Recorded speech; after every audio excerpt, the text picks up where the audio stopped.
मलिक जी।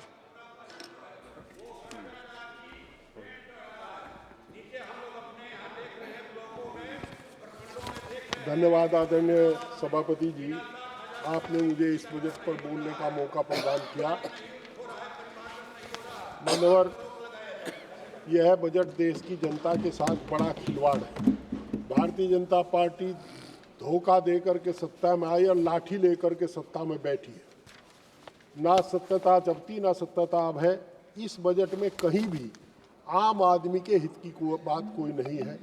किसान, नौजवान, छात्र, बहन बेटी, किसी का कोई उल्लेख इसमें तरक्की का नहीं है, परंतु ये किसान के आय दोगुनी करने की बात करते हैं। किसान के इनपुट की कीमत बढ़ा दी गई है। आप को ये जान करके ताज्जुब होगा, हम लोगों को आशा थी कि इस बजट में कृषि यंत्रों से, ट्रैक्टर से, इंजन आदि से जीएसटी हटाई जाएगी, परंतु ऐसा नहीं हुआ। कीटनाशक और उर्वरक इन पर थी कि सब्सिडी बढ़ेगी, उस पर सब्सिडी नहीं बढ़ी, बल्कि उल्टा मेरे जनपद मुजफ्फरनगर में ही आप ही के लोग बैठ कर के फर्जी खाद बना रहे, इफको, क्रबको और आईपीएल को सप्लाई कर रहे हैं फर्जी पोटास।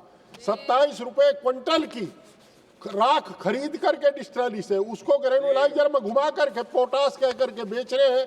सब जानते हैं कि राख तो नेचुरल होती है, उसमें पोटास होता ही है। और हम लोग वित्त विभाग में, जहाँ तक हम लोगों को इनकी उम्मीद थी कि किसान की फसल खरीदने का काम ये लोग करेंगे। एमएसपी को लेकर के आज भी किसान आंदोलनरत है। सरदार डल्लेवाल साहब आंदोलन कितने दिनों से अनशन पर बैठे, सरकार को फुर्सत नहीं है, किसान की आमदनी दोगुनी करने की बात कर रहे हैं। आज किसान की फसल अगर गेहूं बिकता है तो 20 से 22 रुपए किलो बिकता है, और जब वही आटा पीस करके आता है तो वह 47 रुपए किलो होता है, उसमें ब्रांडेड होने लगी। हमारे जनपद में जितने भी वो कारखाने हैं, सब पर कुछ लोगों का कब्जा हो रहा है। सरकार न मजदूरों के हित की बात कर रहे हैं। मनरेगा में मजदूरी 270 रुपए, मजदूर 450 रुपए मिलता है। मजदूरी पश्चिम उत्तर प्रदेश में 200 रुपए की मजदूरी इन्होंने रखी है। तो ये सब फर्जी आंकड़े हैं इनका। आज की तारीख में अमीर और अमीर हो रहा है, गरीब और गरीब हो रहा है। जहां तक नौजवानों को रोजगार की बात है, बैंकों की स्कीम लाते हैं, बैंक में तो खुद ही उतना ही भ्रष्टाचार है जितना सरकार में। आज सच्चाई यह है कि सरकार में बैठे लोग धनाढ्य होते जा रहे हैं। 3 एकड़ के किसान 5-4 हजार करोड़ के आदमी हो गए। ये इस सरकार का ही कमाल है। छात्रों की शिक्षा की बात की, आजादी की लड़ाई में जो आजादी के मतवाले थे वो कहा करते थे कि सिंचाई मुफ्त होगी, शिक्षा मुफ्त होगी, दवाई मुफ्त होगी। पर आज शिक्षा को इन्होंने गरीब के, किसान के बच्चों के हाथ से किताब छीन ली है। मेडिकल की शिक्षा हो, इंजीनियरिंग की शिक्षा हो, अन्य प्रोफेशनल कोर्स की शिक्षा हो, वो शिक्षा बहुत महंगी हो गई है। अब केवल गरीब का, किसान का बच्चा अदानी अंबानी के मजदूर पे बनेगा, ऐसा सरकार की नीति है। हमें ये उम्मीद थी कि इस बजट में सरकार कर्मचारियों की पुरानी पेंशन बहाल करने का काम करेगी, परंतु ऐसा कुछ नहीं हुआ है। और पश्चिमी उत्तर प्रदेश आज कैंसर, हृदय रोग से बहुत ज़्यादा ग्रस्त है, और वो प्रदूषण के कारण है। पर सरकार आंख मूंदे बैठी है। ऐसा कोई गांव नहीं जिसमें 8 से 10 तक कैंसर के मरीज ना हो।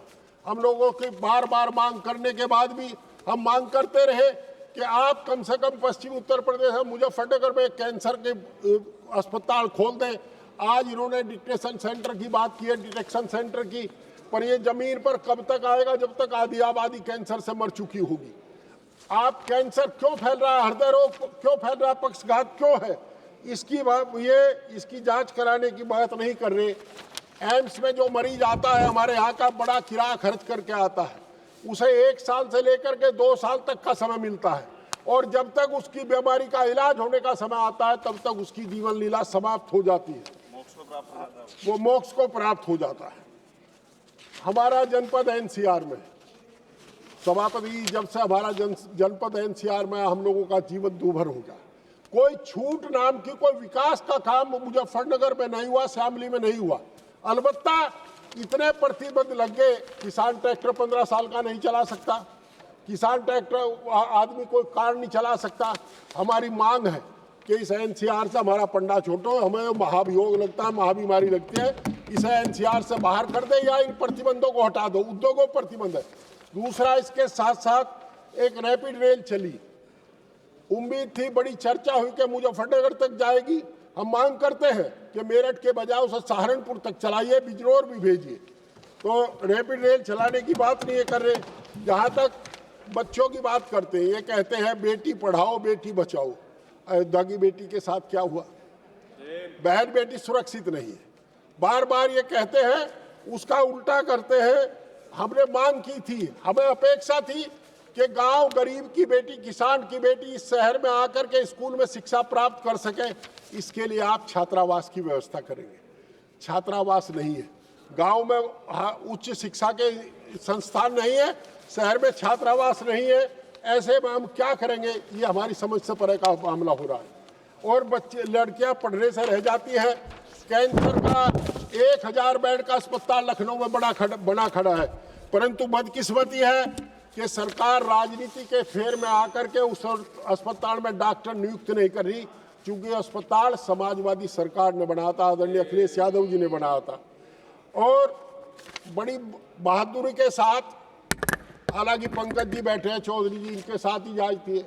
ये इतने सीनियर एमएलए हैं, पर ये डिप्टी वो बने हैं स्टेट, और जिनको बेचारे को, हाँ सीनियर एमपी है, कई टर्म के हैं, बहुत वरिष्ठ है, और इनकी कनिष्ठ जो है इनकी सीनियर है।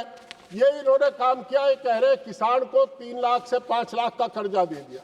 बाबा, हम कहते हैं किसान को कर्जा मुक्त करो। आपने किसान को कर्जा के जाल में फंसा करके अपना गुलाम बना लिया। आज कोई किसान ऐसा नहीं है जिसकी जमीन बैंक में न रखी हो। मेरा आपसे अनुरोध है, आदरणीय चौधरी जी, आप भी सोच लो, आप भी किसान हो। वैसे तो मसाले का बहुत काम है, पर मैं कह रहा हूँ किसान भी है।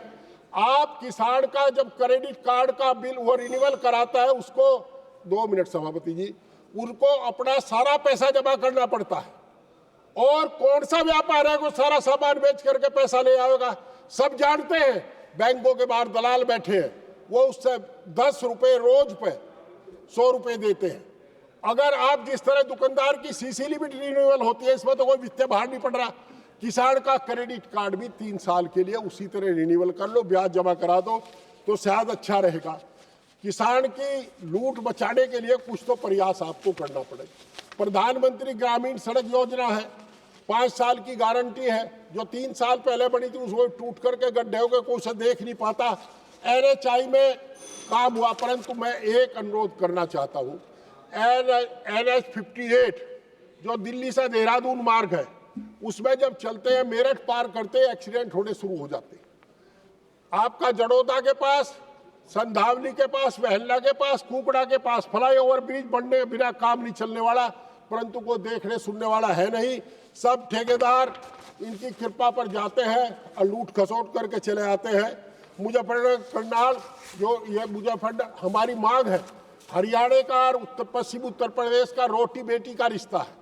हम आपके माध्यम से सरकार से अनुरोध करते हैं कि करनाल से बिजनौर तक वाया शामली मुजफ्फरनगर और पानीपत से मेरठ तक एक ट्रेन रूट बनाया जाए, ताकि पश्चिम के लोग भी वहाँ रह सकें, वो जा सकें। मेरा आपके माध्यम से अनुरोध है कि सरकार जब उत्तर भाषण, हमारे वित्त मंत्री जी उत्तर भाषण देंगे, तो इन बातों का समावेश करें। इन पर कुछ कहें, मने करें या हाँ करें, कुछ तो कहें। बहरहाल भकाना छोड़े और सरदार दल्लेवाल का पता कर लो। और मेरा अनुरोध ये भी है कि जिन लोगों ने किसान आंदोलन में आंसू गैस के गोले छोड़े थे हरियाणा पंजाब बॉर्डर पर, उनको चिन्हित करके उनके विरुद्ध मुकदमे दर्ज कराए जाए, पूरे अधिकारियों को सस्पेंड किया जाए। बहुत बहुत धन्यवाद।